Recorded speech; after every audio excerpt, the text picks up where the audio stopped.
Hello everyone, welcome to English Disha. So as you can see on the screen, today we are beginning a new session, Question Quest, Understanding the Exam Dynamics. അപ്പോൾ ഇവിടെ നമ്മൾ discuss ചെയ്യുന്നത് the previous year questions of competitive exams, especially focusing on the post graduation. അപ്പോൾ നമ്മൾ PG പഠിക്കാൻ വേണ്ടിയിട്ട് post ഗ്രാജുവേഷന് prepare ചെയ്യുന്ന ഓഡിയൻസിന് വേണ്ടിയിട്ടാണ് നമ്മളിത് പ്രൊവൈഡ് ചെയ്യുന്നത് അല്ലെങ്കിൽ പ്രസന്റ് ചെയ്യുന്നത്.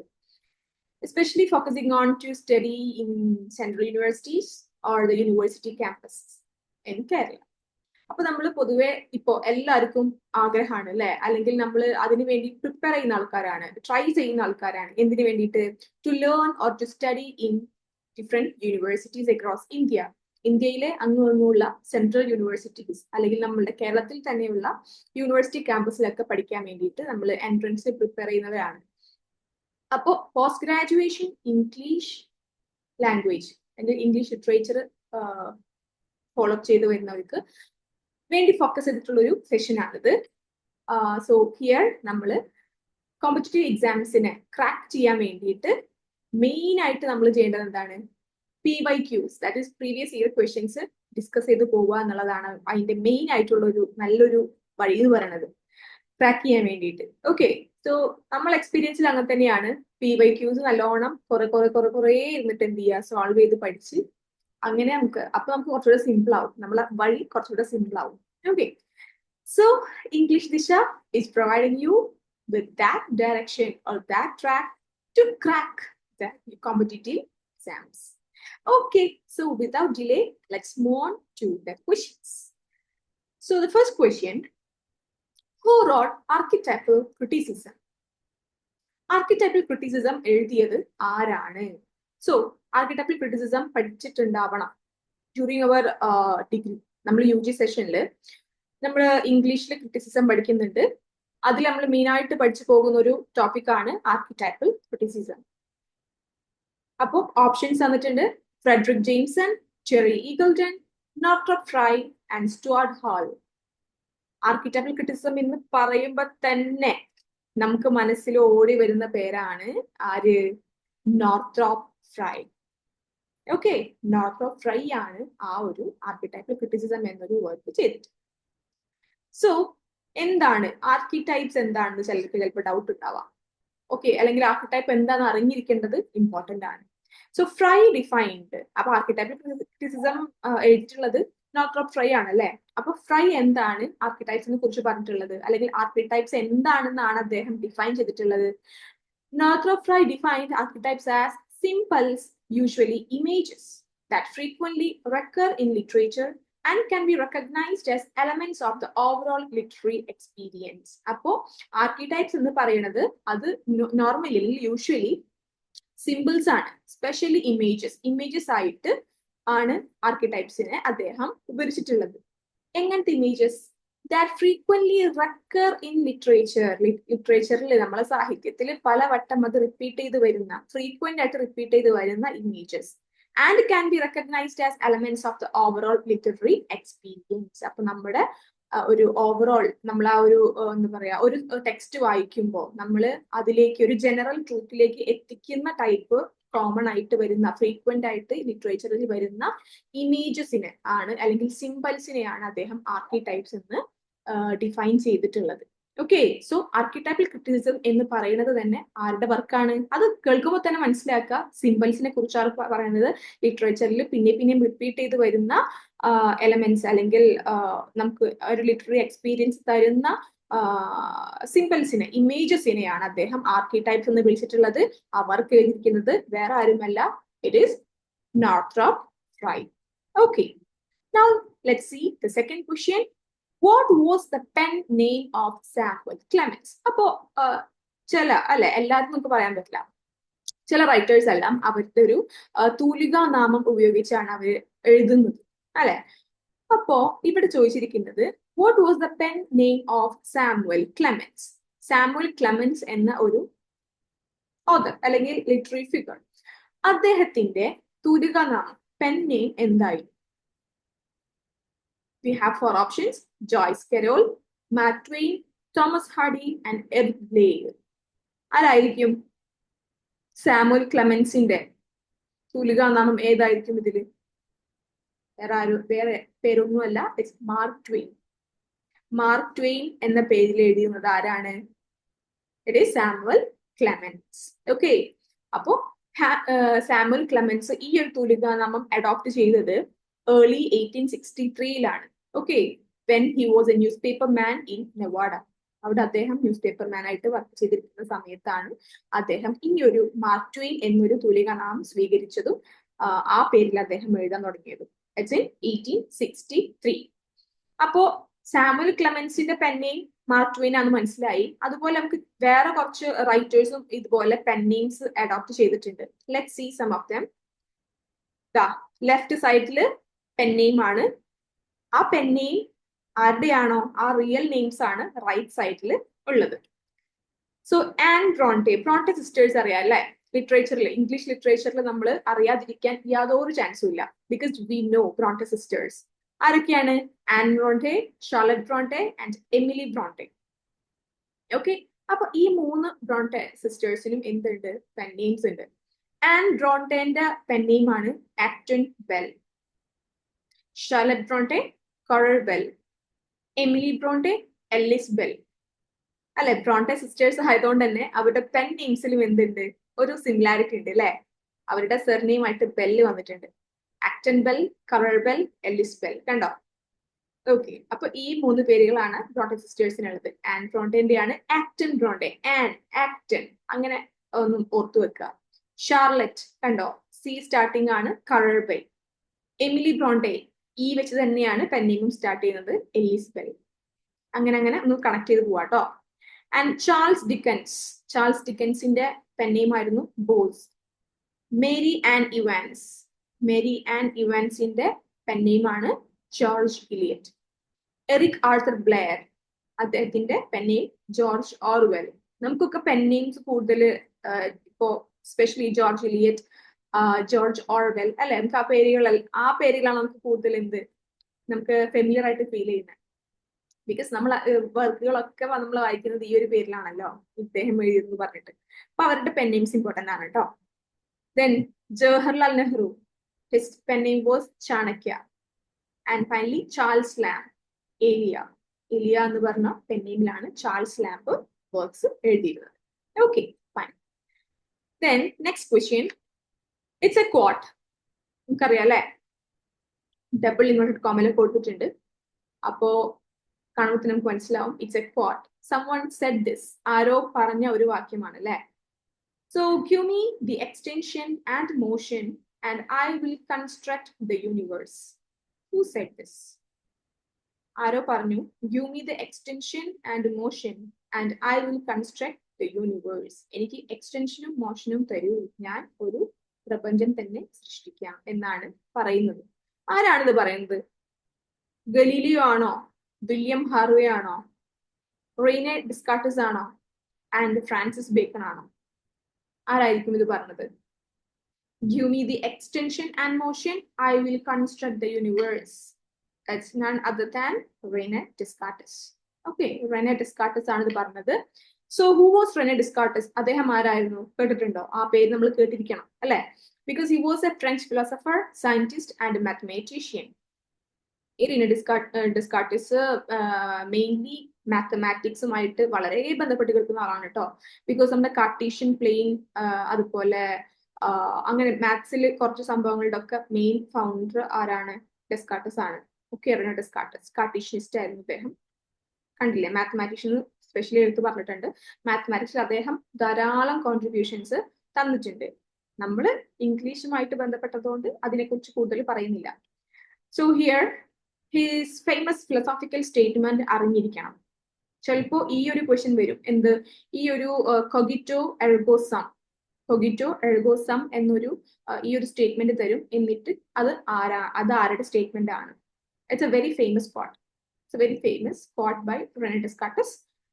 കൊഗിറ്റോ എർഗോ സം, which means I think therefore am. അതാണ് അതിന്റെ ഇംഗ്ലീഷ് മീനിങ്. കൊഗിറ്റോ എർഗോ സം. ആ ഒരു എന്താ പറയാ, ആ ഒരു സെന്റൻസിന്റെ അല്ലെങ്കിൽ ആ ഒരു സ്റ്റേറ്റ്മെന്റിന്റെ ഇംഗ്ലീഷ് ട്രാൻസ്ലേഷൻ എന്ന് പറയുന്നത് I think therefore I am അല്ലെ? ഞാൻ ചിന്തിക്കുന്ന ആളാണ്, അതുകൊണ്ട് തന്നെ ഞാനാണ് എന്നാണ് പറയുന്നത്. It's a very famous philosophical statement of Rene Descartes. Fine. I think therefore ആ മീനിങ് അറിഞ്ഞിരിക്കുക, ആ ഒരു സ്റ്റേറ്റ്മെന്റ് cogito ergo sum അതും അറിഞ്ഞിരിക്കുക കേട്ടോ. And Rene Descartes is often known as the father of modern philosophy. Modern ഫിലോസഫിയുടെ father എന്നറിയപ്പെടുന്നത് കൂടുതലും ഇദ്ദേഹത്തിന്റെ പേരാണ് ആ ഒരു ഫാദർ ആയിട്ട് കണക്കാക്കുന്നത്. ആരാണ്? Rene Descartes.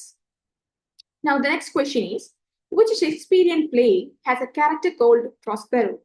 ഇപ്പൊ ഷേക്സ്പിയറിന്റെ കുറേ പ്ലേസ് നമ്മൾ പഠിച്ചിട്ടുണ്ട് അല്ലെ, നമ്മൾ വായിച്ചിട്ടുണ്ട്, പഠിച്ചിട്ടുണ്ട്. അപ്പൊ അതിലും ധാരാളം ക്യാരക്ടേഴ്സ് വന്നു പോകുന്നുണ്ട്. അപ്പോ അതിൽ ഏത് ഡ്രാമയിലാണ് അല്ലെങ്കിൽ ഏത് പ്ലേയിലാണ് പ്രോസ്പെറോ എന്നൊരു ക്യാരക്ടർ വരുന്നത്?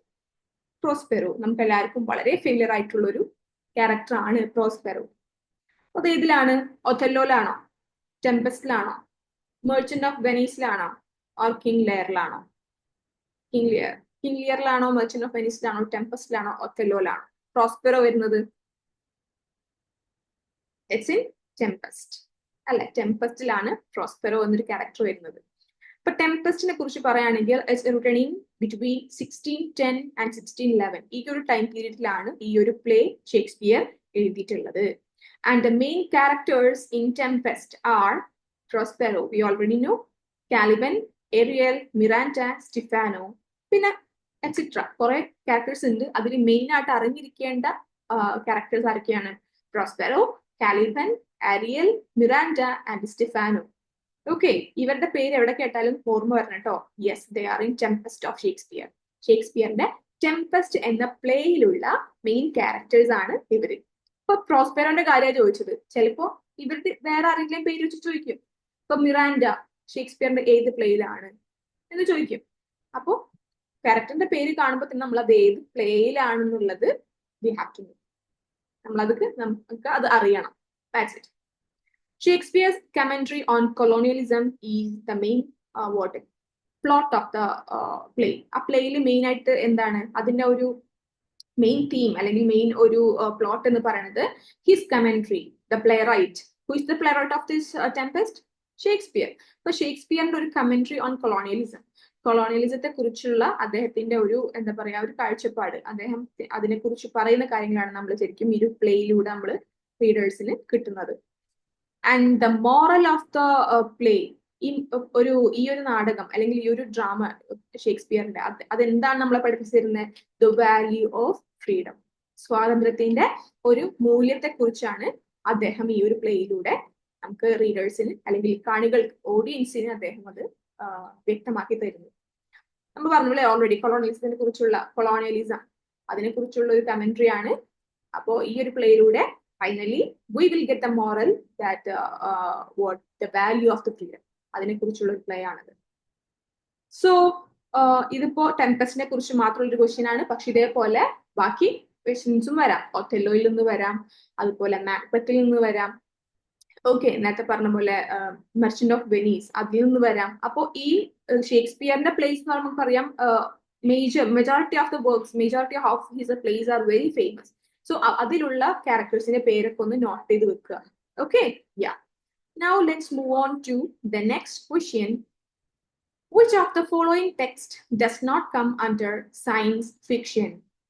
ഇവിടെ താഴെ തന്നിരിക്കുന്ന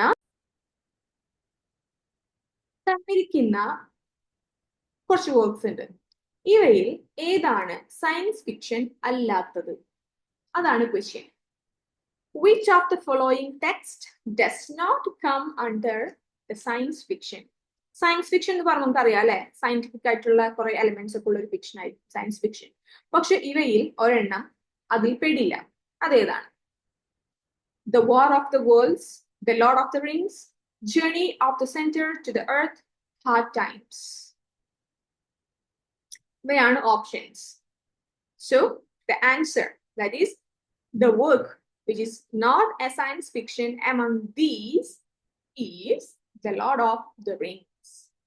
Lord of the Rings ആണ് സയൻസ് ഫിക്ഷൻ അല്ലാത്തത്. It's very purely a high fantasy adventure. ഇതൊരു നോൺ സയൻസ് ഫിക്ഷൻ ആണ്. ദാറ്റ് മീൻസ് സയൻസ് ഫിക്ഷൻ അല്ല. It's A literary fiction fantasy ആണ് ഇതിൽ കൂടുതൽ വരുന്നത്. ഇതിന്റെ ഒരു main റോണർ, the runner of this work is a fantasy. Okay, it's written by J.R.R. Tolkien. As Tolkien അദ്ദേഹത്തിന്റെ വർക്ക് ആണ്. And it's a sequel to Tolkien's 1937 children's book The Hobbit. അപ്പോൾ അദ്ദേഹം 1937 ഒരു ബുക്ക് എഴുതിയിട്ടുണ്ടായിരുന്നു, ഒരു ചിൽഡ്രൻസ് ബുക്ക്, ദ ഹോബിറ്റ് എന്നാണ് അതിന്റെ പേര്. അതിന്റെ സീക്വൽ ആയിട്ട്, അതിനുശേഷം അതിന്റെ സീക്വൽ ആയിട്ട് എഴുതിയിരിക്കുന്ന ഒരു സീരീസ് തന്നെയാണ് the Lord of the Rings എന്ന് പറയുന്നത്. And there are 3 volumes in this the Lord of the Rings. ഏതൊക്കെയാണ്? The Fellowship of the Ring, the 2 towers and the return of the king. ഈ 3 എണ്ണമാണ് ഈ ഒരു the Lord of the Rings എന്നൊരു സീരീസിൽ വരുന്നത് കേട്ടോ. 3 വോളിയൂംസ് ഉണ്ട്. ആ 3 വോളിയൂംസിന്റെ പേര് നോട്ട് ചെയ്ത് വെക്കുക. The Fellowship of the Ring, The 2 Towers, and The Return of the King. And ശ്രദ്ധിക്കുക, The Lord of the Rings എന്ന് പറയുന്നത് The Hobbit എന്ന വർക്കിന്റെ ഒരു സീക്വൽ ആയിട്ട് വന്നതാണ്. ഓക്കെ, 1937 അദ്ദേഹം The Hobbit എന്നൊരു ചിൽഡ്രൻസ് ബുക്ക് എഴുതിയിട്ടുണ്ടായിരുന്നു. അതിന്റെ സീക്വൽ ആയിട്ടാണ് The Lord of the Rings പിന്നീട് ഇറങ്ങിയത്. Okay, yeah. The next question, who amongst the following is the first Indian English playwright to have received the Sahitya Academy Award? താഴെ പ്ലേറൈറ്റ്സ്, Indian പ്ലേറൈറ്റ്സിന് തന്നിട്ടുണ്ട്. English പ്ലേറൈറ്റ്സ് ആണ് ഇവരെല്ലാം, Indian English playwrights. ഇവരിൽ the first one to receive Sahitya Akademi award, ഇവരിൽ ആർക്കാണ് ആദ്യമായിട്ട് Sahitya Akademi award ലഭിച്ചത്? വിജയ് തെണ്ടുൽക്കർ ആണോ, മഹേഷ് ദത്താനി ആണോ, ഗിരീഷ് കർണാഡ് ആണോ, or രവീന്ദ്രനാഥ് ടാഗോർ ആണോ? ഇതിൽ ആർക്കാണ്? Who is the first Indian English playwright? Indian English playwright എന്ന് പറയുമ്പോൾ എന്താണ്? ഇന്ത്യൻ ബൈ ബർത്ത് അല്ലെ, പക്ഷെ എഴുതിയത് ഇംഗ്ലീഷ് പ്ലേസ്. അതാണ് നമ്മൾ ഇന്ത്യൻ ഇംഗ്ലീഷ് പ്ലേറൈറ്റ്സ് എന്ന് പറയുന്നത് അല്ലെ. ഇതിൽ ആർക്കാണ് ഫസ്റ്റ് സാഹിത്യ അക്കാദമി അവാർഡ് ലഭിച്ചത്? It is Mahesh Dattani. മഹേഷ് ദത്താനിക്കാണ് ആദ്യമായിട്ട്, ഇവരിൽ ആദ്യമായിട്ട് സാഹിത്യ അക്കാദമി അവാർഡ് ലഭിച്ചത് കേട്ടോ. And he won this award in 1998 for which work? Final solutions and other plays. അത് നോട്ട് ചെയ്ത് വെക്കുക. മഹേഷ് ദത്താനിക്ക് സാഹിത്യ അക്കാദമി അവാർഡ് 1998 നേടിക്കൊടുത്ത അദ്ദേഹത്തിന്റെ കൃതി ഏതാണ്? അദ്ദേഹത്തിന്റെ രചന ഏതാണ്? Final solutions and other place. ഇതൊരു പ്ലേ ആണ്. Final solutions and other place. ഈ ഒരു അദ്ദേഹത്തിന്റെ ഈ ഒരു വർക്കിനാണ് 1998 അദ്ദേഹത്തിന് സാഹിത്യ അക്കാദമി അവാർഡ് കിട്ടിയത്. പിന്നെ മഹേഷ് ദത്താനിയുടെ മറ്റ് പ്ലേസിന്റെ പേരും കൂടി കുറച്ചൊക്കെ ഞാൻ കൊടുത്തിട്ടുണ്ട്. മേജർ വർക്ക്സ് കേട്ടോ, major plays of Mahesh Dattani ഞാൻ കൊടുത്തിട്ടുണ്ട്. ഏതൊക്കെയാണ്? Dance like a man, bravely for the queen, on a muggy night in Mumbai, Tara, 30 days in September 2007 and The Big Fat City. ഓർമ്മ വെക്കുക കേട്ടോ. സ്പെഷ്യലി ഓർമ്മ വെക്കേണ്ടത് സാഹിത്യ അക്കാദമിയിൽ നേടിക്കൊടുത്ത അവാർഡ് നേടിക്കൊടുത്ത വർക്ക് ഏതാണ്? Final solutions and other plays ആണ്. And it was in the year 1998. And here we have the next question. What following text cannot be classified under magic realism? Magic realism നമുക്കറിയാം എന്താണെന്ന് അറിയാം അല്ലെ. Magical elements ഉള്ള, അല്ലെങ്കിൽ നമ്മൾക്ക് പൊതുവായിട്ടുള്ള ഒരു നോർമൽ ഇതിൽ നിന്നും സെറ്റിംഗ്സിൽ നിന്നും beyond our expectations, beyond reality അല്ലെ, റിയാലിറ്റിക്ക് അപ്പുറം ഉള്ള എലമെന്റ്സ് ഒക്കെ നിറഞ്ഞ ഒരു വർക്കുകളെയാണ് നമ്മൾ മാജിക്കൽ റിയലിസത്തിൽ നമ്മൾ ഉൾപ്പെടുത്താറുള്ളത്. അപ്പോൾ ഈ തന്നിരിക്കുന്ന 4 ഓപ്ഷൻസിൽ which one can not be classified under magical realism? Magical റിയലിസമിൽ നമുക്ക് പെടുത്താൻ പറ്റാത്ത വർക്ക് ഇതിലേതാണ്? 100 Years of Solitude ആണോ, Midnight's Children ആണോ, The Tin Drum ആണോ, അതോ A Fine Balance ആണോ? 100 Years of Solitude നമുക്കറിയാം ഗബ്രിയൽ ഗാർസിയ മാർക്വസിന്റേതാണ്. അദ്ദേഹത്തിന്റെ എന്തായാലും ഇത് വളരെ ഫേമസ് ആയിട്ടുള്ള ഒരു വർക്ക് തന്നെയാണ്. മാജിക്കൽ റിയലിസത്തിൽ നമ്മൾ ഇൻക്ലൂഡ് ചെയ്യുന്ന ഒരു മേജർ വർക്ക് തന്നെയാണ്, എസ്പെഷ്യലി മാർക്വസിന്റെ ആയതുകൊണ്ട്. പിന്നെ മിഡ്നൈറ്റ്സ് ചിൽഡ്രൻ, സൽമാൻ റുഷ്ദിയുടെ, അതും വായിച്ചിട്ടുണ്ടെങ്കിൽ കേട്ടിട്ടുണ്ടെങ്കിൽ നമുക്കറിയും അതും മാജിക്കൽ റിയലിസത്തിൽ പെടുത്തുന്ന ആ ഒരു വർക്കാണ്. പിന്നെയുള്ളത് the tin drum and fine balance. ഇതിലേതായിരിക്കും? It's a fine balance. A Fine Balance is a novel by Rohinton Mistry. ഇദ്ദേഹത്തിന്റെ വർക്കാണ്. It is his second novel and it's published in 1995. And the themes of this work അല്ലെങ്കിൽ ഈ ഒരു നോവലിൽ വരുന്ന themes എന്തൊക്കെയാണ്? Caste discrimination, political corruption, resilience of human spirit in the face of adversity. അപ്പൊ മൊത്തത്തിൽ ഇന്ത്യയിലെ ഇന്ത്യയുടെ ഒരു എന്താ പറയാ ഒരു ഡാർക്കർ സൈഡ് കാണിക്കുന്ന ഒരു നോവലാണിത്. കാസ്റ്റ് ഡിസ്ക്രിമിനേഷൻ അല്ലെ, ജാതിയുടെ പേരിൽ ഉള്ള വേർതിരിവുകൾ, അതുപോലെ പൊളിറ്റിക്കൽ കറപ്ഷൻസ്, രാഷ്ട്രീയപരമായിട്ടുള്ള അഴിമതികൾ, പിന്നെ resilience of human spirit in the face of adversity. ഇത്തരം എന്താ പറയാ വളരെ പ്രതികൂല സാഹചര്യങ്ങളിലും നമ്മളെ ഹ്യൂമൻസ്, നമ്മളെ ഇന്ത്യൻസിനാണ് ഉദ്ദേശിക്കുന്നത്, അവരുടെ ഒരു റെസിലിയൻസ്, അവരത് പിടിച്ചു നിൽക്കുന്നത്, അവരതിനെ സ്ട്രൈവ് ചെയ്യുന്ന ഒരു രംഗങ്ങൾ, കാഴ്ചകൾ, അതെല്ലാം ഇൻക്ലൂഡ് ചെയ്തിട്ടുള്ള ഒരു നോവലാണ് ഈ ഒരു എ ഫൈൻ ബാലൻസ്. ആ പേര് തന്നെ ഉണ്ട് അല്ലെ, എ ഫൈൻ ബാലൻസ്. എങ്ങനെയാണ് നല്ല രീതിക്ക് ബാലൻസ് ചെയ്യുന്നത്, അത് ആ പേരിൽ തന്നെ നമുക്ക് മനസ്സിലാക്കാൻ പറ്റും. ഇന്ത്യൻസ് അത്രയും അഡ്വേഴ്സ് ആയിട്ടുള്ള സിറ്റുവേഷൻസിൽ എങ്ങനെ പിടിച്ചു നിന്നു. That's it. അതാണ് ഒരു നോവലിന്റെ ഒരു ഔട്ട്ലൈൻ. പിന്നെ രോഹിൻടൺ മിസ്ട്രിയുടെ ഡെബ്യൂ നോവൽ, ആദ്യമായിട്ട് അദ്ദേഹം എഴുതിയ നോവലാണ് സച്ച് എ ലോങ് ജേർണി എന്ന് പറയുന്നത്. ഓക്കെ, ആ വർക്കിന് അദ്ദേഹത്തിന് കോമൺവെൽത്ത് റൈറ്റേഴ്സ് പ്രൈസ് കിട്ടിയിട്ടുണ്ട് കേട്ടോ. അതൊന്ന് നോട്ട് ചെയ്ത് വെക്കുക. Such a long journey, it was a debut novel of Rohinton Mistry and he has won Commonwealth writers prize for that work. പിന്നെ അദ്ദേഹത്തിന്റെ ബാക്കി വർക്ക്സ് ആണ് family matters, tales from Firozabad, the screen, swimming lessons, etcetera. Okay. The next question, G.C. Spivak translated of grammatology into English. Who wrote it? അപ്പോ നമ്മൾ Gayathri Spivak എല്ലാവർക്കും അറിയാൻ പറ്റും അല്ലെ. She translated of grammatology into English. Of grammatology എന്ന് പറഞ്ഞൊരു work ഇംഗ്ലീഷിലേക്ക് Gayathri Spivak എന്ത് ചെയ്തു? ട്രാൻസ്ലേറ്റ് ചെയ്തു, തർജ്ജമ ചെയ്തു. Who wrote it? ആരാണത് ശരിക്കും എഴുതിയത്? ഓഫ് ഗ്രാമറ്റോളജി എന്ന് പറഞ്ഞ വർക്ക് ആരെഴുതിയതാ? ജാക്വസ് ഡെറിഡ ആണോ, നോം ചോംസ്കി ആണോ, സിഗ്മണ്ട് ഫ്രീഡ് ആണോ, സുഷൂർ ആണോ? That's a question. അപ്പൊ ഓഫ് ഗ്രാമറ്റോളജി എന്ന വർക്കിന്റെ യഥാർത്ഥ ഉടമ എന്ന് പറയുന്നത് ജാക്വസ് ഡെറിഡയാണ് കേട്ടോ. It was translated into English by G.C. Spivak. And Jacques Derrida ഇത് എഴുതിയിട്ടുള്ളത് 1967 and he was the founder of deconstruction. Deconstruction നമുക്കറിയാം, നമ്മൾ ലിറ്റററി ക്രിറ്റിസിസം പഠിക്കുമ്പോൾ ഒരു മെയിൻ ടോപ്പിക് തന്നെയാണ് ഡീകൺസ്ട്രക്ഷൻ. അത് ഇപ്പൊ നമ്മളിവിടെ വൈഡ് ആയിട്ട് ഡിസ്കസ് ചെയ്യുന്നില്ല.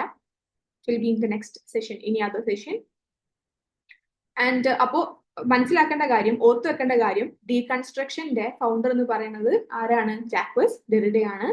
ആൻഡ് ഗായത്രി സ്പിവാക് എന്ന് പറയുമ്പോൾ അദ്ദേഹം Gayatri Spivak, she is related to the post-colonial feminism.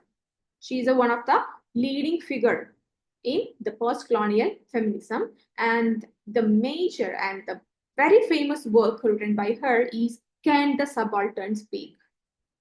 എവിടെയും കേൾക്കുമ്പോൾ പെട്ടെന്ന് നമ്മളെ മൈൻഡിലേക്ക് വരേണ്ട, അല്ലെങ്കിൽ നമ്മൾക്ക് വളരെ അറിയപ്പെടേണ്ട ഒരു വർക്കാണ് Can the Subaltern Speak, and it's written by G.C. Spivak. പിന്നെ നോം ചോംസ്കിയെ കുറിച്ച് പറയുകയാണെങ്കിൽ, ഇതൊക്കെ ഞാൻ എന്താ പറയാ നമ്മൾ ഓപ്ഷൻസ് തന്നിരിക്കുന്നവരുടെ കുറച്ച് മേജർ കാര്യങ്ങൾ പറഞ്ഞു പോകുന്നതാണ് കേട്ടോ. ജാക്വസ് ഡെറിഡ നമ്മൾ ഓൾറെഡി ഡിസ്കസ് ചെയ്തു, ഡീകൺസ്ട്രക്ഷന്റെ ഫൗണ്ടർ ആണ്. അദ്ദേഹത്തിന്റെ വർക്കാണ് ഓഫ് ഗ്രാമറ്റോളജി എന്ന് പറയുന്നത്. പിന്നെ നമ്മളുടെ ഓപ്ഷൻസ് തന്നിരുന്ന ആൾക്കാരാണ് ആര്? നോം ചോംസ്കി ഒക്കെ. Noam Chomsky is known as a father of modern linguistics. അപ്പൊ നോം ചോംസ്കിയും സുഷൂർ ഒക്കെ ലിംഗ്വിസ്റ്റിക്സിന്റെ ആൾക്കാരാണ്. മെയിൻ നമ്മൾ പഠിക്കുന്ന മേജർ ലിംഗ്വിസ്റ്റ്സ് ആണ് ആരൊക്കെ? Noam Chomsky and Ferdinand de Saussure. അപ്പൊ Noam Chomsky is known as the father of modern linguistics and he introduced generative grammar and the concept of a universal grammar. അപ്പൊ നമ്മൾ linguistics പഠിക്കുമ്പോൾ നമ്മൾ പഠിച്ചിട്ടുണ്ടാവണം, അദ്ദേഹം Noam Chomsky എന്ത് introduce ചെയ്തിട്ടുണ്ടായിരുന്നു? Generative ഗ്രാമറും അതുപോലെ യൂണിവേഴ്സൽ ഗ്രാമർ എന്ന് പറഞ്ഞൊരു കോൺസെപ്റ്റും അദ്ദേഹം ഇൻട്രൊഡ്യൂസ് ചെയ്തിട്ടുണ്ടായിരുന്നു. പിന്നെ വരുന്നത് Sigmund Freud. Very important topic ആണ് സിഗ്മണ്ട് ഫ്രോയിഡിന്റെ. Is a father of psychoanalysis. ഇതൊരു വലിയ ടോപ്പിക് ആണ് അല്ലെ. സൈക്കോ അനാലിസിസ് തന്നെ നമ്മൾ കുറേ കാര്യങ്ങൾ പഠിക്കാനുണ്ട്. We will do it in the next session. വേറൊരു സെഷനിൽ നമ്മൾ എന്തായാലും ചെയ്യുന്നതായിരിക്കും. സൈക്കോ അനാലിസിസ് എന്ന് കേൾക്കുമ്പോൾ തന്നെ മനസ്സിലാക്കുക ആരാണ് അതിന്റെ ആള്? Sigmund Freud. പിന്നെ Saussure, Ferdinand de Saussure. He is the founder of modern linguistics. Founder of modern linguistics എന്ന് പറയപ്പെടുന്നത് സുഷൂർനെയാണ്. And he is also sometimes known for father of linguistics. And he is the major proponent of structuralism. അപ്പോ modern ലിംഗ്വിസ്റ്റിക്സിന്റെ founder എന്ന് പറയുന്നത് സുഷൂർനെയാണ്. Father of modern linguistics എന്നറിയപ്പെടുന്നത് Noam Chomsky ആണ്. ഇവർ കുറെയൊക്കെ അങ്ങോട്ടും ഇങ്ങോട്ടും സിമിലാരിറ്റീസ് ഉണ്ട് കേട്ടോ, പോട്ടെ, കുഴപ്പമൊന്നുമില്ല. പിന്നെ സുഷൂറിന്റെയും നമ്മൾ നോം ചോംസ്കിയുടെയും തിയറീസ് പഠിക്കുമ്പോൾ നമ്മൾ എന്താണ് കുറെയൊക്കെ ഡിസ്റ്റിങ്ഷ്ഡ് ആയിട്ട് കാര്യങ്ങൾ പഠിക്കും. പിന്നെ സ്ട്രക്ചറലിസം എന്ന ഒരു ലിറ്റററി എന്താ പറയാ കോൺസെപ്റ്റ് തന്നെയുണ്ട്. അതിന്റെ മെയിൻ ആള് സുഷൂർ ആണ്. Okay, the next question, the first novel of Indian English literature is. Indian English ലിറ്ററേച്ചറിലെ നമ്മളെ ഇന്ത്യയില് ഇംഗ്ലീഷ് ലിറ്ററേച്ചറിലെ ഫസ്റ്റത്തെ വർക്ക്, ഫസ്റ്റ് നോവൽ ഏതാണെന്നാണ് ചോദിക്കുന്നത്. The first novel of Indian English literature is ഏതായിരിക്കും? രാജ്മോഹൻസ് വൈഫ് ആയിപ്പോ, സത്യമേവ ജയതയാണോ, കാന്തപുരയാണോ, കൂലിയാണോ? It is Rajmohan's wife. Okay, Rajmohan's wife ആണ് നമ്മൾ ഇന്ത്യൻ ഇംഗ്ലീഷ് ലിറ്ററേച്ചറിലെ first novel. And it's the debut novella by Bankim Chandra Chattopadhyay. It's a Bengali writer. Okay, Bankim Chandra Chattopadhyay. And അദ്ദേഹത്തിന്റെ ആദ്യത്തെ നോവലാണ്, ഡെബ്യൂ നോവലാണ്. And it was published in the year 1864. 1864 ഇത് പബ്ലിഷ് ചെയ്തിട്ടുള്ളത് നോവല്. അപ്പൊ ഇതിന്റെ ഒരു മെയിൻ തീം എന്ന് പറയുന്നത് വിമൻസ് സ്ട്രഗിൾ അഗെയിൻസ്റ്റ് ഓപ്പറേഷൻ, അടിച്ചമർത്തലിനെതിരെയുള്ള സ്ത്രീകളുടെ ഒരു എന്താ പറയുക സ്ട്രഗിൾ ആണ്, അവരുടെ ഒരു പ്രൊട്ടസ്റ്റ് ആണ് ഇതിന്റെ ഒരു മെയിൻ തീം എന്ന് പറയുന്നത്. അപ്പോ ഇതില് ടൈറ്റിൽ പേര് രാജ്മോഹൻസ് വൈഫ് അല്ലെ, ഇതില് രാജ്മോഹന്റെ വൈഫായിട്ട് വരുന്നത് ആരാണ്? മന്ദാകിനിയാണ്. മന്ദാകിനി, she is the title character അല്ലെ, രാജ്മോഹൻസ് വൈഫ്. ആ ടൈറ്റിലിൽ തന്നെ ഒരു എന്താ പറയുക ഇനീക്വാലിറ്റി ഉണ്ട് അല്ലെ, രാജ്മോഹൻസ് വൈഫ്, രാജ്മോഹന്റെ ഭാര്യ. എന്തുകൊണ്ട് ആ ഭാര്യയുടെ പേര് പറയുന്നില്ല അല്ലെ? രാജ്മോഹന്റെ ഭാര്യ എന്നേ എടുത്തു പറയുന്നുള്ളൂ, ഒരു ഐഡന്റിറ്റി കൊടുക്കുന്നില്ല അവിടെ അല്ലെ, ഒരു ഐഡന്റിറ്റി ക്രൈസിസ് നമ്മൾ കാണുന്നുണ്ട്. മന്ദാകിനിയാണ് രാജ്മോഹന്റെ ഭാര്യ. അപ്പോ ആളാണ് പ്രൊട്ടഗോണിസ്റ്റ്, ടൈറ്റിൽ ക്യാരക്ടർ. അപ്പൊ മന്ദാകിനിയാണ് സ്ത്രീകളുടെ ഒരു ലീഡറായിട്ട് അല്ലെങ്കിൽ ഈ അവർക്കെതിരെയുള്ള അടിച്ചമർത്തലിനെ തരണം ചെയ്യാൻ വേണ്ടിയിട്ട് മുന്നിട്ടിറങ്ങുന്ന ഒരു സ്ത്രീ കഥാപാത്രമാണ് Mandakini. Okay, and yeah that's it. പിന്നെ നിങ്ങൾ അറിഞ്ഞിരിക്കേണ്ട മറ്റൊരു കാര്യം, first Indian woman novelist in English, that is ചൊറുദത്ത്. നമ്മളിപ്പോ പഠിച്ച കാര്യം അല്ലെങ്കിൽ നമ്മളിപ്പോ ഡിസ്കസ് ചെയ്ത ക്വസ്റ്റ്യൻ എന്ന് പറയുന്നത് the first novel in Indian English literature. Indian English ലിറ്ററേച്ചറിലെ ആദ്യത്തെ നോവൽ ഏതാണ്? അത് രാജ്മോഹൻസ് വൈഫ്. അത് എഴുതിയതാരാണ്? ബങ്കിം ചന്ദ്ര ചട്ടോപാധ്യായ്. ഇവിടെ ഞാൻ ലാസ്റ്റ് പോയിന്റ് പറഞ്ഞത് the first Indian woman novelist in English. Indian English ലിറ്ററേച്ചറിലെ ആദ്യത്തെ woman novelist. Okay, woman novelist അതാരാണ്? ചുറുദത്താണ്. And the novel is the young Spanish maiden which is published in 1878. Okay, the next question, a vindication of the rights of women was written by, it's very important book, a vindication of the rights of women, it is written by whom? Simon de Beauvoir, Helen Success, Mary Wollstonecraft or Elaine Showalter? ആരാണ് ഇത് എഴുതിയത്? A vindication of the rights of women, it's written by Mary Wollstonecraft. Okay, Mary Wollstonecraft ആണ് ഇത് എഴുതിയിട്ടുള്ളത്. And ശ്രദ്ധിക്കുക, ഇതിന്റെ full title, complete title എന്ന് പറയുന്നത് A vindication of the rights of women with strictures on political and moral subjects. അതും കൂടെ ശ്രദ്ധിക്കണം കേട്ടോ. നമ്മൾ മിക്ക വർക്ക്സിന്റെയും ഫസ്റ്റ് ടൈറ്റിലൊക്കെ നമ്മൾ പറഞ്ഞു പോവുക, അതിന് ശരിക്കും ഒരു ഫുൾ ടൈറ്റിൽ ഉണ്ടാവും. ഒരു ഹാഫ് പോർഷൻ മാത്രമേ നമ്മൾ ചിലപ്പോൾ പറഞ്ഞു പോകുന്നുണ്ടാവുള്ളൂ. അപ്പൊ പലപ്പോഴും ക്വസ്റ്റ്യൻസ് വരും ഇതിന്റെ ഫുൾ ടൈറ്റിൽ എന്താണ് എന്നുള്ളത്. അപ്പൊ അതും എന്താ നോട്ട് ചെയ്ത് പോവാ. And this was published in 1792. അപ്പോൾ ഇതിന് എന്തിനെ കുറിച്ചൊക്കെയാണ് ഇതിൽ പറയണത്? Regarding equal rights, dignity, respect, education of woman with men. അപ്പോൾ പുരുഷന്മാരുമായിട്ടുള്ള അവർക്ക് ഈക്വൽ ആയിട്ട് റൈറ്റ്സ്, അവർക്ക് ഈക്വൽ ആയിട്ട് സ്ത്രീകൾക്ക് വേണ്ട റൈറ്റ്സിനെ പറ്റിയും ഡിഗ്നിറ്റിയെ പറ്റിയും റെസ്പെക്ട് ബഹുമാനത്തെ പറ്റിയും ഒക്കെ, ഇതൊക്കെ നേടണമെങ്കിൽ എന്ത് വേണം? ഈക്വൽ എഡ്യൂക്കേഷൻ വേണം സ്ത്രീകൾക്ക് അല്ലെ. ഒരു എംപവർമെന്റിനെ പറ്റി തന്നെയാണ് ഈ ഒരു വർക്കിൽ പറയുന്നത്. എഡ്യൂക്കേഷൻ ഉണ്ടെങ്കിൽ എവിടെയും നമുക്ക് വിലയുണ്ടാവും അല്ലെ, നമുക്കറിയാം. അപ്പോൾ നമുക്ക് എവിടെയും റെസ്പെക്ട്, ഡിഗ്നിറ്റി, റൈറ്റ്സ് ഒക്കെ കിട്ടണമെങ്കിൽ first of all we need education. അപ്പോൾ അതിനെ പറ്റിയുള്ള ഒരു വർക്കാണ്. പിന്നെ നമ്മളെ വോൾസൺക്രാഫ്റ്റിന്റെ ബാക്കി മറ്റ് വർക്ക്സ് ആണ്. Thoughts on the education of daughters. പേര് തന്നെ നമുക്ക് മനസ്സിലാവുന്നുണ്ട്, ഒരു ഫെമിനിസ്റ്റ് ടച്ച് നമുക്ക് മനസ്സിലാവുന്നുണ്ട്. സ്ത്രീകൾക്ക് വേണ്ടി സംസാരിക്കുന്ന ഒരു വോയിസ് നമുക്ക് അവിടെ കേൾക്കാൻ പറ്റുന്നുണ്ട്.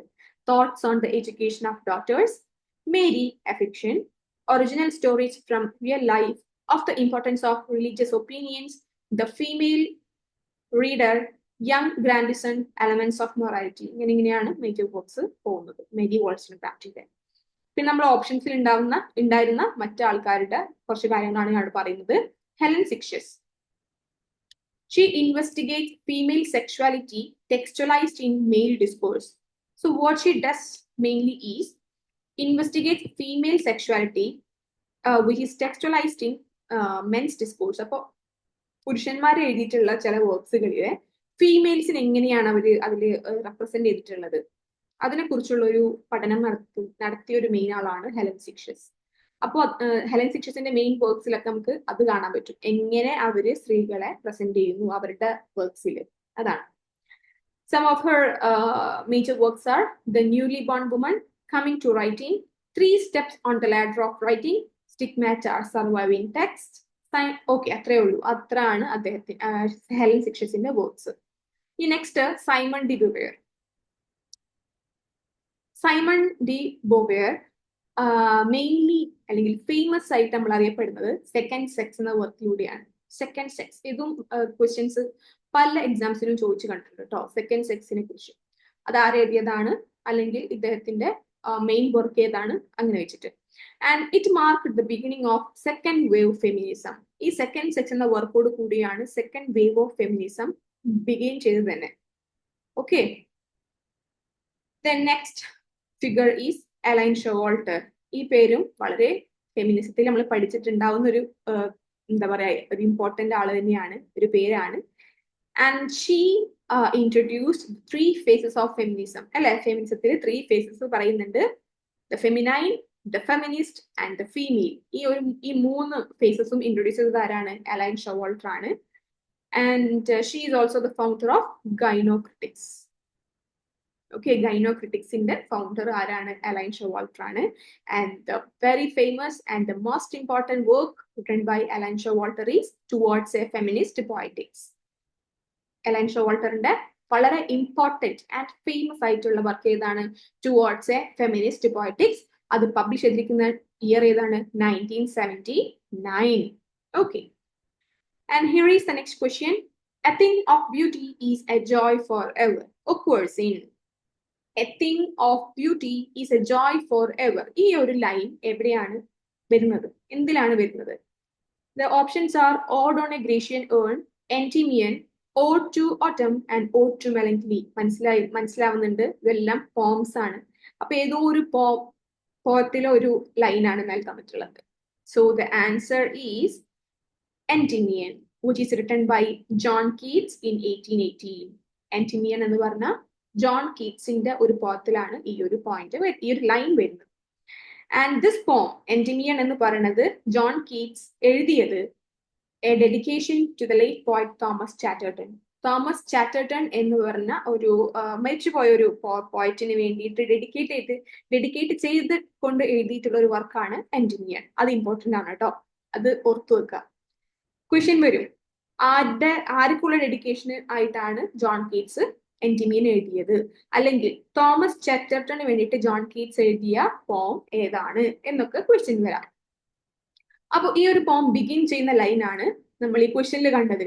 A thing of beauty is A Joy for ever. It is the beginning line. ആ പോം തുടങ്ങുന്നത് തന്നെ ആ ഒരു ലൈൻ വെച്ചിട്ടാണ്. ഓക്കെ, ആൻഡ് പോം begins with, actually I told you, ഈ ഒരു ലൈൻ വെച്ചിട്ടാണ് സ്റ്റാർട്ട് ചെയ്യുന്നത്. And the message of this പോം, ഈ ഒരു പോം തരുന്ന മെസ്സേജ് എന്താണ്? Beauty never diminishes. ഓക്കെ, ഒരിക്കലും സൗന്ദര്യം അല്ലെ, എന്തിന്റെയും ഒരു ബ്യൂട്ടി എന്ത് ചെയ്യുന്നില്ല, എവിടെയും ഇല്ലാതായി പോകുന്നില്ല. അതാണ് ലിറ്ററേച്ചറിന്റെ മെയിൻ ഒരു എസെൻസ് എന്ന് പറയുന്നത് അല്ലെ. Literature will live forever. എന്നേക്കുമായിട്ട് ലീവ് ചെയ്യുന്ന അല്ലെങ്കിൽ ഒരു ബ്യൂട്ടി എന്നും നിലനിർത്തുന്ന സംഭവങ്ങളാണ് ലിറ്ററേച്ചർ എന്ന് പറയുന്നത്, എസ്പെഷ്യലി പോംസ് ആണ്. അപ്പോൾ ആ ഒരു ബ്യൂട്ടീന്റെ ആ ഒരു ഇമ്പോർട്ടൻസ് തന്നെയാണ് കീറ്റ്സ് എന്ത് ചെയ്യുന്നത് ഈ ഒരു പോയത്തിലൂടെ നമുക്ക് തരുന്നത് ഒരു message. And Keats belongs to the romantic poets along with Lord Byron and P.B. Shelley. അപ്പോൾ റൊമാൻറ്റിക് പോയറ്റ്സിൽ റൊമാൻറ്റിക് പോയിട്രി അല്ലെങ്കിൽ റൊമാൻറ്റിക് പോയിറ്റ്സിന്റെ ഗ്രൂപ്പിൽ വരുന്ന ഒരു മെയിൻ ഫിഗർ ആണ് ആര്? ജോൺ കീറ്റ്സ് എന്ന് പറയുന്നത്. വേറെ ആൾക്കാർ ആരൊക്കെയാണ് ഈ റൊമാൻറ്റിക് പോയിറ്റ്സിൽ വരുന്ന? ലോർഡ് ബൈറണും P.B. ഷെല്ലിയും. അപ്പോൾ romantic period of English literature എന്ന് പറയുന്നത് 1785 to 1870 ആ ഒരു കാലഘട്ടത്തിലാണ് നമ്മൾ റൊമാൻറ്റിക് പീരീഡ് എന്ന് പറയുന്നത്. And other major works of John Keats ഏതൊക്കെയാണ്? Ode on a Grecian urn, ode to a nightingale, ode to autumn, la belle dame sans merci, the eve of Saint Agnes and Lamia. ഇത്തരം കുറേ poems ഉണ്ട്. ഞാൻ major poems ആണ് ഇവിടെ mention ചെയ്തിട്ടുള്ളത്. And John Keats died at the age of 25 in 1820 of tuberculosis.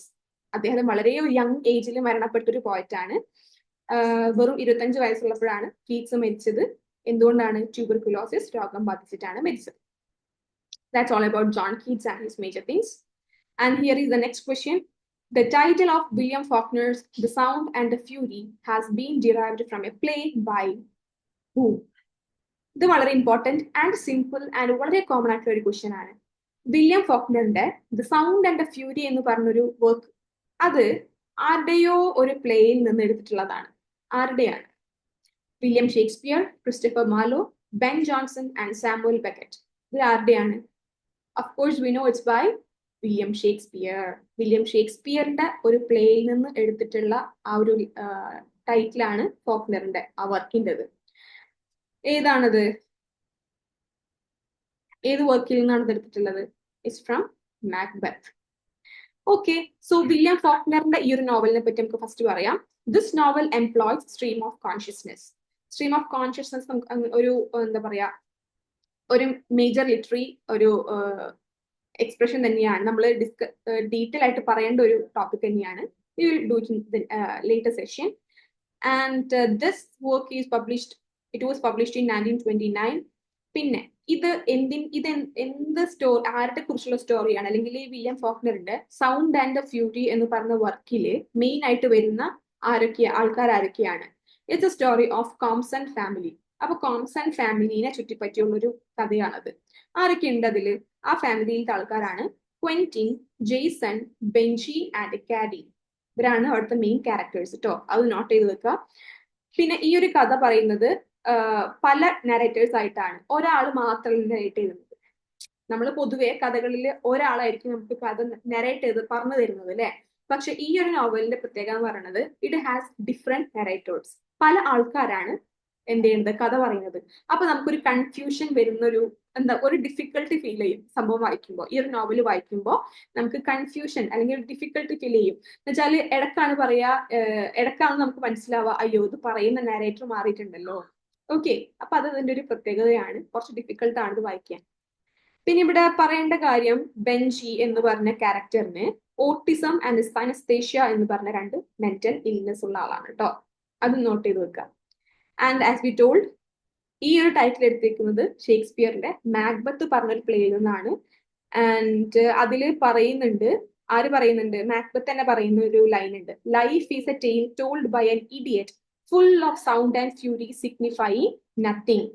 ആ മാക്ബത്തിന്റെ ആ ഒരു ഡയലോഗിൽ നിന്നാണ് ഈ ഒരു ടോപ്പിക് അല്ലെങ്കിൽ ഈ ഒരു ടൈറ്റിൽ ആരെടുത്തിട്ടുള്ളത്? വില്യം ഫോക്നർ എടുത്തിട്ടുള്ളത്. Okay, the next question, something അല്ലെ, dash in translation is being faithful and accurate to the source language text. ശ്രദ്ധിക്കുക, ക്വസ്റ്റ്യൻ തന്നെ മനസ്സിലായി. This question is related to translation. ട്രാൻസ്ലേഷനുമായിട്ട് ബന്ധപ്പെട്ടൊരു ക്വസ്റ്റ്യൻ ആണിത്. Dash in translation is being faithful and accurate to the source language text. എന്താണ്? So നമ്മൾ എന്തെങ്കിലും ഒരു മെയിൻ ആയിട്ടൊരു ടെക്സ്റ്റ് എടുത്തിട്ട് വേറൊരു ഭാഷയിലേക്കായിരിക്കും ട്രാൻസ്ലേറ്റ് ചെയ്യുന്നത്. അപ്പൊ അവിടെ വളരെ ഫെയ്ത്ത്ഫുൾ ആയിട്ടും വളരെ അക്യുറേറ്റ്, വളരെ കൃത്യതയോടും കൂടി സംഭവം നടക്കണമെങ്കിൽ അത് ഇതിലേതാണെന്നാണ് ചോദിക്കുന്നത്. അതാണ് ക്വസ്റ്റ്യൻ അല്ലേ. ഇതിലേത് ഓപ്ഷൻ ആണ് സോഴ്സ് ലാംഗ്വേജിനോട് എല്ലാ ഫെയ്ത്തും എല്ലാ അക്യുറസിയും കാണിക്കുന്നത്? ആരാണ്? ഡിസ്റ്റോർഷൻ ആണോ? ടാർഗറ്റ് ലാംഗ്വേജ് ആണോ? ഫിഡിലിറ്റി ആണോ? നൺ ഓഫ് ദ എബവ് ആണ്. The answer is fidelity. അപ്പൊ ഫിഡിലിറ്റി എന്താണെന്ന് ചിലർക്ക് ഡൗട്ട് ഉണ്ടാവും. ദിസ് ഈസ് എന്താണ് ഈ ഒരു പറഞ്ഞ ആ ഒരു ക്വാളിറ്റി തന്നെയാണ് ഫിഡിലിറ്റി എന്ന് പറയുന്നത്. It is the extent to which a translation accurately renders the meaning of the source text without distortion. അപ്പോൾ യാതൊരു ചേഞ്ചും ഇല്ലാതെ നമ്മൾ ഏത് ഭാഷയിൽ നിന്നാണോ വേറെ ഭാഷയിലോട്ട് ട്രാൻസ്ലേറ്റ് ചെയ്യുന്നത് അതിന്റെ എല്ലാ കാര്യങ്ങളും ഒരു മീനിങ്ങും ചേഞ്ച് ആവാതെ ഒരു മാറ്റവും സംഭവിക്കാതെ നല്ല രീതിക്ക് നല്ല അക്യുറസിയിൽ ഒരു ലാംഗ്വേജിൽ നിന്നും മറ്റൊരു ലാംഗ്വേജിലേക്ക് നമ്മൾ ട്രാൻസ്ലേറ്റ് ചെയ്യുന്ന ആ ഒരു ഫീച്ചർ ആണ് എന്ത് ഫിഡിലിറ്റി എന്ന് പറയുന്നത്. ഓക്കെ, പിന്നെ ഈ ട്രാൻസ്ലേഷനുമായിട്ട് ബന്ധപ്പെട്ട മറ്റൊരു ടേമാണ് ട്രാൻസ്പെറൻസി. അതുകൊണ്ടാണ് ഞാൻ അവിടെ അത് മെൻഷൻ ചെയ്യുന്നത് കേട്ടോ. ഫിഡിലിറ്റി ആണ് ആൻസർ, പക്ഷെ അത് നിങ്ങൾ ഇതും കൂടി അറിഞ്ഞിരിക്കുക. ട്രാൻസ്പെറൻസി എന്ന് പറയുന്നത് it is the extent to which a translation appears to a native speaker of the target language to have originally been written in the language. അപ്പൊ ട്രാൻസ്പെറൻസിയും കുറച്ചൊക്കെ എന്താണ് ഫിഡിലിറ്റിയുമായിട്ട് നമുക്കൊരു ഇത് തോന്നും. ബിക്കോസ് ഇവിടെ ട്രാൻസ്പെറൻസിയിൽ the translation appears to a native speaker of target language. ഇപ്പൊ നമ്മള് മലയാളത്തിൽ നിന്നും ഇംഗ്ലീഷിലേക്ക് ട്രാൻസ്ലേറ്റ് ചെയ്യുമ്പോൾ അപ്പോൾ ടാർഗറ്റ് ലാംഗ്വേജ് ഏതാണ്? ഇംഗ്ലീഷ് ആണ്. അപ്പോൾ ഇംഗ്ലീഷിലെ ഒരു നേറ്റീവ് സ്പീക്കറിന് നമ്മളുടെ ആ ഒരു ട്രാൻസ്ലേറ്റഡ് വർക്ക് വായിക്കുമ്പോൾ അവർക്കൊരു അത് ഒറിജിനലി ഇംഗ്ലീഷിൽ തന്നെയാണ് എഴുതിയിരിക്കുന്ന വർക്ക്, അതൊരു ട്രാൻസ്ലേഷൻ വർക്ക് അല്ല എന്ന് ഫീൽ ചെയ്യും. അതാണ് ആ ഒരു ക്വാളിറ്റിയാണ് എന്ത് ട്രാൻസ്പെറൻസി എന്ന് പറയുന്നത്. And what is distortion? Distortion എന്ന് പറയുന്നത് കംപ്ലീറ്റ്ലി ആൻഡ് എൻറ്റയർലി ഡിഫറെന്റ് ആണ്. കാരണം ഡിസ്റ്റോർഷൻ എന്ന് പറയുന്നത് എന്താ എല്ലാം ഭയങ്കര ചേഞ്ചസ് വരുത്തും, എവറിത്തിങ് ഭയങ്കര ഡീവിയേഷൻ വരും. ഓക്കെ, സോഴ്സ് ലാംഗ്വേജിൽ നിന്നും നമ്മൾ ടാർഗറ്റ് ലാംഗ്വേജിലേക്ക് ട്രാൻസ്ലേറ്റ് ചെയ്യുമ്പോൾ ധാരാളം ചേഞ്ചസ് വരും, മീനിങ്ങിൽ വ്യത്യാസം വരും, ഓക്കെ, ഡീവിയേഷൻ സംഭവിക്കും, and everything is in inappropriate manner. അതാണ് distortion. Okay, that's it. And now we have the next question. Which book begins with of man's first disobedience? Of man's first disobedience എന്ന് പറഞ്ഞ് തുടങ്ങുന്ന book ഏതാണ്? Children abbey ആണോ? Paradise regained ആണോ? Paradise lost ആണോ? The wasteland ആണോ? It's of course the paradise lost. Okay, paradise ലോസ്റ്റിലാണ് ആ ഒരു ലൈൻ വെച്ചിട്ട് തുടങ്ങുന്നത്. ആൻഡ് പാരഡൈസ് ലോസ്റ്റ് ബുക്ക് 1 ആണ് കേട്ടോ ഇതിൽ. And we know the writer is John Milton who belongs to Puritan age. അപ്പോൾ ഇതിലറിയാം ഈ ഫസ്റ്റ് ഡിസോബീഡിയൻസ് ഉദ്ദേശിക്കുന്നത് എന്താണ്? മാൻസ് ഫസ്റ്റ് ഡിസോബീഡിയൻസ് ആണ് അല്ലെ. മനുഷ്യരിൽ നമുക്കറിയാം ആഡം ആൻഡ് ഈവ്, അതിൽ ആഡമും ഈവും കമ്മിറ്റ് ചെയ്യുന്ന ഒരു മിസ്റ്റേക്കിന്റെ പുറത്താണ് എന്ത് ഈ ഒരു സ്റ്റോറി ഫോളോ അപ്പ് ചെയ്യുന്നത്. അപ്പൊ അതില് Satan who is N important character. Satan എന്ത് ചെയ്യുന്നുണ്ട്? ഒരു സെർപ്പന്റിന്റെ വേഷം അണിഞ്ഞിട്ട് ഈവിന്റെ അടുത്ത് പോയിട്ട് ഈവിനോട് ആ ഒരു ആപ്പിൾ, ഒരു ഫ്രൂട്ട് ട്രീ പറയുന്നുണ്ടല്ലോ, അത് ശരിക്കും ആപ്പിൾ ആണ്. ആ ഫ്രൂട്ട് ട്രീയിൽ നിന്നും ഫ്രൂട്ട് കഴിക്കരുതെന്ന് ആര് പറഞ്ഞിട്ടുണ്ട്? ഗോഡ് പറഞ്ഞിട്ടുണ്ട് ആഡത്തിനോടും ഈവിനോടും. ഗാർഡൻ ഓഫ് ഈഡനില് അങ്ങോട്ട് പറഞ്ഞയച്ചപ്പോ തന്നെ പറഞ്ഞിട്ടുണ്ടായിരുന്നു ഈ മരത്തിൽ നിന്നുള്ള പഴം നിങ്ങൾ കഴിക്കരുത്. പക്ഷെ ഈ ഒരു സർപ്പത്തിന്റെ രൂപത്തിൽ വന്ന സെയ്റ്റൻ എന്ത് ചെയ്യും? ടെംപ്റ്റ് ചെയ്യും. ഇങ്ങനെ ഈവിനെ പറഞ്ഞ് എന്ത് ചെയ്യും? ഇതാക്കും, ആ ഫ്രൂട്ട് കഴിക്കണം എന്ന് പറഞ്ഞിട്ട് ടെംപ്റ്റേഷൻ ചെയ്യും. അങ്ങനെ ടെംപ്റ്റ് ചെയ്യുമ്പോൾ ഈവ് അത് കഴിക്കും, പിന്നാലെ ആരും കഴിക്കും? ആഡമും കഴിക്കും. അങ്ങനെയാണ് അവര് സ്വർഗത്തിൽ നിന്നും നരകത്തിലേക്ക് ഗോഡ് ഇടുന്നത് അല്ലെ, അല്ലെങ്കിൽ എർത്തിലേക്ക് അവരെ പറഞ്ഞയക്കുന്നത്. ആ ഒരു സ്റ്റോറിയാണ് ഏത്? ഈ പാരഡൈസ് ലോസ്റ്റ്. അവർക്ക് പാരഡൈസ് നഷ്ടമായി, അതാണ് ആ പേരിൽ തന്നെ, ടൈറ്റിലിൽ തന്നെ ഉണ്ട് അല്ലെ, പാരഡൈസ് ലോസ്റ്റ് എന്ന് പറയുന്നത്. അപ്പൊ അതിനെക്കുറിച്ചുള്ള ഒരു എന്താ പറയാ, അതിനെക്കുറിച്ചുള്ള ഒരു സംഭവമാണ്. സോ മാൻസ് ഫസ്റ്റ് ഡിസോബീഡിയൻസ് അതിനെക്കുറിച്ച് പറയുന്ന ബുക്ക് പാരഡൈസ് ലോസ്റ്റ് ആണ് by John Milton. And it is an epic poem in blank words. It's an epic poem which is written in blank words ലാണ് എഴുതിയിരിക്കുന്നത്. അത് ഇമ്പോർട്ടന്റ് ആണ്. And the poet has used iambic pentameter. Iambic pentameter ആണ് അവിടെ use ചെയ്തിരിക്കുന്ന metre. That's it. The last question of today's session is the dramatic term anagnorisis signifies. Anagnorisis എന്ന് പറഞ്ഞ ഒരു dramatic term, a term related to drama, അല്ലെങ്കിൽ a term related to plays അല്ലെ, നാടകവുമായിട്ട് ബന്ധപ്പെട്ടൊരു term ആണ് anagnorisis. അതെന്താണ് signify ചെയ്യുന്നത്? That is the question. Discovery ആണോ? Resolution ആണോ? ക്ലൈമാക്സ് ആണോ? കോംപ്ലിക്കേഷൻ ആണോ? The answer is discovery. Okay, അപ്പോൾ this term is discussed by Aristotle in the Poetics. അദ്ദേഹത്തിന്റെ Poetics എന്ന വർക്കിലാണ് അദ്ദേഹം അരിസ്റ്റോട്ടിൽ ഈ ഒരു ഡിസ്കവറി എന്നൊരു വാക്ക് ഇൻട്രൊഡ്യൂസ് ചെയ്തിട്ടുള്ളത്. It's a very essential part of A tragic place. Specially എല്ലാ പ്ലേസിലും ഉണ്ടാകും, പക്ഷെ ട്രാജിക് പ്ലേകൾ അല്ലെങ്കിൽ ട്രാജഡി എന്ന് പറഞ്ഞ ടൈപ്പ് ഓഫ് പ്ലേസിൽ അവരെ വെരി ഇമ്പോർട്ടന്റ് ആയിട്ടുള്ള ഒരു പാർട്ടാണ് എന്ത് ഡിസ്കവറി എന്ന് പറയുന്നത്. Because this discovery produces a change from ignorance to knowledge. അപ്പൊ ട്രാജഡിയിൽ എപ്പോഴും ഒരു ട്രാജിക് ഹീറോ ഉണ്ടാവും. ഈ ട്രാജിക് ഹീറോക്ക് നമുക്കറിയാം ക്ലൈമാക്സ് എത്തുമ്പോൾ അവർക്കൊരു അവർ എന്തെങ്കിലും മനസ്സിലാക്കും അല്ലെ. അപ്പൊ അവർക്ക് എന്ത് ചെയ്യും, ആ ഒരു ഇഗ്നോറന്റ് മൈൻഡിൽ നിന്നും അറിവിലേക്കുള്ള ഒരു ചേഞ്ച് അവർക്ക് സംഭവിക്കും. അത് അവരെന്തെങ്കിലും കണ്ടെത്തുമ്പോഴാണ്, എന്തെങ്കിലും സത്യം അവരത് മനസ്സിലാക്കുമ്പോഴാണ് അവർക്ക് ആ ഒരു ചേഞ്ച് വരുന്നത്. Very good example is Oedipus Rex അല്ലെ. ഈഡിപ്പസ് നമുക്ക് ഈഡിപ്പസ് പഠിച്ചിട്ടുണ്ടാവും. അത് ഈഡിപ്പസ് എന്താ കണ്ടെത്തുന്നുണ്ട് അല്ലെ, സ്വന്തം അച്ഛനെ കൊന്നത് ഞാനാണ്, എന്റെ അമ്മയാണ് എന്റെ ലവർ എന്നൊക്കെ ഉള്ള ഒരു സത്യം അദ്ദേഹം അവിടെ മനസ്സിലാക്കുന്നുണ്ട്. ഒരു ഡിസ്കവറി ആണ്. ഓക്കെ, അതൊരു ട്രാജിക് ലൈവ് ആണ് അല്ലെ. അതുപോലെ മിക്ക ട്രാജിക് പ്ലേസിന്റെയും ഒരു എസെൻഷ്യൽ പാർട്ട് തന്നെയാണ് ഡിസ്കവറി എന്ന് പറയുന്നത്. Other characteristics of A tragic hero. അപ്പോൾ ഈ അനക്നോറിസിസ് പോലെ തന്നെ, അനക്നോറിസിസ് എന്ന വാക്കിന്റെ അർത്ഥം അപ്പോൾ ഈ ഒരു ഡിസ്കവറി ആണ് കേട്ടോ, എന്തെങ്കിലും സത്യം കണ്ടെത്തുക. ഈ അനക്നോറിസിസ് പോലെ ഉള്ള മറ്റ് ചില ക്യാരക്ടറിസ്റ്റിക്സ് ആണ് എന്ത്, ഹമർഷ്യ, ഹുബ്രിസ്, പെരിപ്പിറ്റിയ. ഇതൊക്കെ ഒരു ട്രാജിക് ഹീറോന്റെ മറ്റ് ക്യാരക്ടറിസ്റ്റിക്സ് ആണ്. അവർക്ക് ഹമർഷ്യ ഉണ്ടാവും, എ ട്രാജിക് ഫ്ലോ. ഈ എല്ലാ ട്രാജിക് ഹീറോസിനും എന്തുണ്ടാകും, ഒരു തെറ്റായിട്ടുള്ള ഒരു ക്യാരക്ടർ ഉണ്ടാവും അല്ലെ. അതാണ് ഹമർഷ്യ. പിന്നെ ഹുബ്രിസ്, എക്സസീവ് പ്രൈഡ്, അതും ഒരു ട്രാജിക് ഹീറോക്ക് ഉണ്ടാവും. പിന്നെ peripeteia, the reversal of fate that the hero experiences towards the climax of the play. നമ്മൾ ഹീറോക്ക് അദ്ദേഹത്തിന്റെ ആ ഒരു ലൈഫ് ചേഞ്ചിങ് ആയിട്ടുള്ള ഒരു സംഭവം തന്നെ അവിടെ ഉണ്ടാവും, എക്സ്പീരിയൻസ് ഉണ്ടാവും. അതാണ് പെരിപ്പിറ്റിയ എന്ന് പറയുന്നത്. അപ്പൊ ഈ എല്ലാ ട്രാജിക് ഹീറോന്റെ ക്യാരക്ടറിസ്റ്റിക്സും അറിഞ്ഞിരിക്കുക. കാരണം മിക്കപ്പോഴും ചോദിക്കും ഹമർഷ്യയുടെ മീനിങ് എന്താണ്, ഹുബ്രിസ് എന്താണ്, പെരിപ്പിറ്റി എന്താണ്, അനക്നോറിസിസ് എന്താണ്, ഇങ്ങനെയൊക്കെ ചോദിക്കും. അപ്പൊ ഇതൊക്കെ അറിഞ്ഞിരിക്കുക. ഓക്കെ, സോ ഇത്രയും ക്വസ്റ്റ്യൻസ് ആണ് ഇന്നത്തെ ക്ലാസ്സിൽ നമ്മൾ ഡിസ്കസ് ചെയ്യുന്നത്. So go through the things which I have written in the PPT. ഇതൊക്കെ വായിച്ചു പോവുക. പിന്നെ ഇതുമായിട്ട് ബന്ധപ്പെട്ടുള്ള കാര്യങ്ങളും പഠിക്കുക. പക്ഷെ ഇത്തരം കാര്യങ്ങൾക്ക് നമ്മൾ ഓടിച്ചു പോയാൽ തന്നെ നമുക്ക് കുറെയൊക്കെ ഒരു ഐഡിയ കിട്ടും. That's it. So thank you, and we will meet with the next feedback cues in the next class. Till then, bye and thank you once again.